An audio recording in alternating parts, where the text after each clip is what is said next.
What up, nerd? Welcome to a Thursday Collection Connection, where we're playing that game that's just an excuse to talk about records.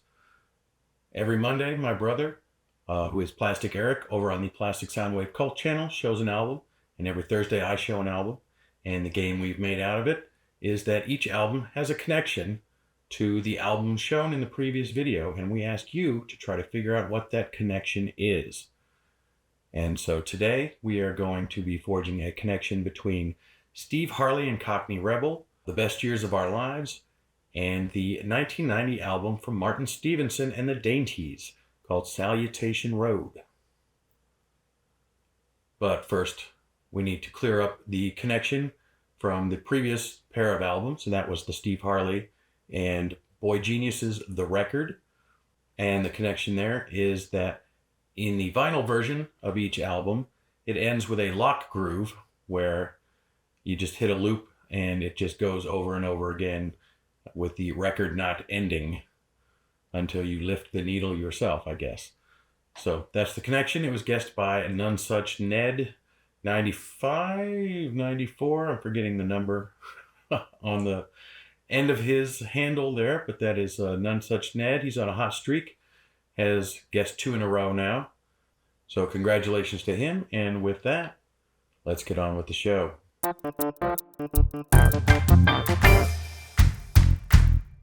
All right, so this Steve Harley and Cockney Rebel is nothing I was familiar with at all. It is classified as glam, but I don't know that I get that. But at the same time, T-Rex is classified as glam, and they don't seem all that glam to me either. But I guess as progenitors of glam, I don't know if glam was about what you wore more than what you played and sort of the androgyny and such, but I think about bands with more swagger like a Sweet or the New York Dolls or something being more glam. And this was kind of just kind of a street rock and roll album that I thought was quite good. It made me think of a lot of things that both came before and after it. Songs that made me think of The Kinks in its very Englishness, and Love with more eclectic arrangements, and then contemporaries like Pink Floyd. Some of the songs made me think very much of the Wall era Pink Floyd, but I also got snatches of other things that were to come close after this in things like Ian Dury and the Blockheads, kind of the gentleman street poet, and Robin Hitchcock and the Soft Boys with the sense of humor that was there, and also the Boomtown Rats, in which his voice just kind of sounds like, not Bob Marley, Bob Geldof. Sounds like Bob Geldof sometimes.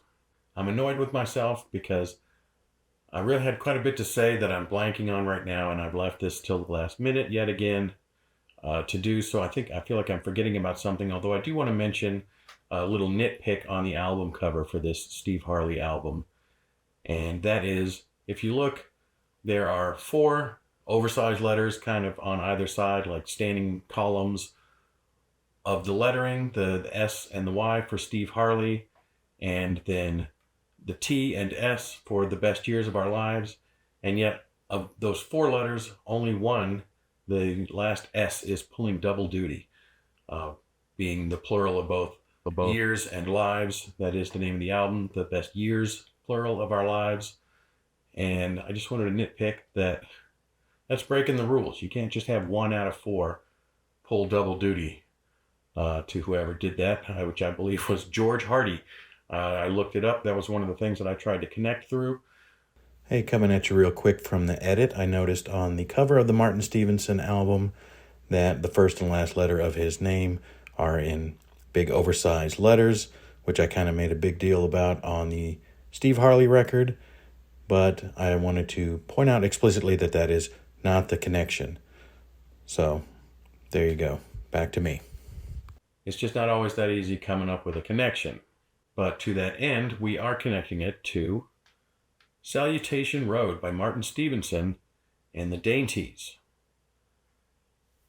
I was introduced to this band back when it came out by some friends of mine in high school, and the lead track, and lead single, Left Us to Burn, remains one of my favorite singles of all time. Martin Stevenson, I thought he was at various times in my life. I thought he was Australian. He's not. I thought he was Scottish until doing the research for this. He's not. He is from Northern England, Durham, I believe. And I'm not sure where the Dainties are from, but they had very much a folk aesthetic that this album, which was their third, maybe fourth record, kind of takes a trip to New Orleans, kind of gets a little bit of that New Orleans jazz in there. And it's very laid back and very lyric focused. And I think it's a terrific record. It was one that I played all the time back when my collection was much smaller. In addition to Left Us to Burn, I really like Big North Lights, Too Much in Love, Morning Time is a short little ditty that's fun, and the title track, it ends with Salutation Road.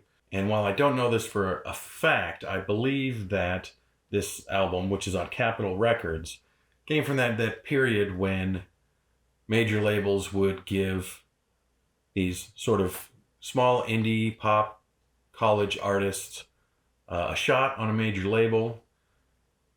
People like Robin Hitchcock himself ended up on a major label for a bit after the success of bands like REM. Everyone was looking for the new thing, and so this album feels like it had some money thrown at it, but failed to really become any sort of hit, any sort of cultural significance. So it just kind of came and went. I don't know that I ever heard a song from it on the radio. I don't know that I ever would have heard of it if my friends hadn't introduced me to it. And I've gone on to buy a couple of his records, one earlier called Gladsome Humor in Blue, which I bought in Australia, which is what I think made me think that he was Australian. And a later one that is just credited to Martin Stevenson, and that is called Yogi in My House. And I don't care for either of those as much as I like this one. I think the not quite kitchen sink, but the fuller arrangement, a little bit of money thrown at it, gave it really a kind of a big sound and helped the songs shine through their sort of, I don't want to say lackluster arrangement, but kind of lackadaisical, just kind of that easygoing music. There's nothing in here that really jams, nothing that rocks. It's just nice, well-arranged folk songs that have been elevated into kind of full pop songs. And apparently Martin Stevenson himself, and I just figured this out while doing my research here, thought it was actually too full of an arrangement, and after he reformed the Dainties in the 2000s, they went back and re-recorded this entire album 30 years on in, I guess, 2020. And the album is called Salutation Road 30 and is credited just to the Dainties, which is a throwback to the original name of the band. They put their first few singles out under the name The Dainties before putting Martin Stevenson's name on it. Martin Stevenson and the Dainties, which is what all the albums had until he broke up the band. And so kind of brought it full circle, but they stripped off all the horns and just had cymbal arrangements and violins and stuff. I haven't heard it. I only found out about it in the last 24 hours. So I don't know if I would like it or not, but it makes me sad a little bit that they didn't like this record, because I like it a lot. And I think Left Us to Burn is a great song. Just a fun sing-along for me. It's one of my favorites to sing along with. With that, I've probably missed some things that I meant to mention, but I got to get this sucker out. One of these days, man, I'm gonna be right on the ball, and I'm gonna put out a video that I'm proud of. But in the meantime, we have Martin Stevenson, Salutation Road from 1990, Capitol Records, and Steve Harley's The Best Years of Our Lives. And there's a connection between the two, and if you can figure that out, put a guess in the comments, and the first right answer will get a shout out in the next video. And with that, you can look for Eric's connection off of this record on Monday on the Plastic Soundwave Cult channel.